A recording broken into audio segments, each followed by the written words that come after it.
One of the most talked about stories online in this morning's Digital Dive. And in a surprising announcement yesterday from the Postmaster General, there's going to be no changes to United States Postal Service, at least until after the election. Now, this comes after weeks of protests and mounting pressure from Democrats in Congress.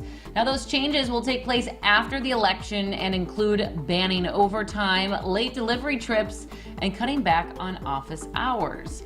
The Postmaster General, Louis DeJoy, said these are all cost-cutting measures, but Democrats have argued the longtime pal of President Trump was looking to slow down expected record mail-in voting in the 2020 election.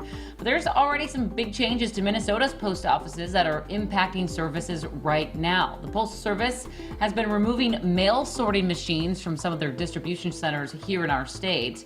Meanwhile, Attorney General Keith Ellison tweeted this yesterday, saying that he is suing the president and the Postmaster General to, quote, halt drastic changes to USPS service that threaten our votes and people's lives.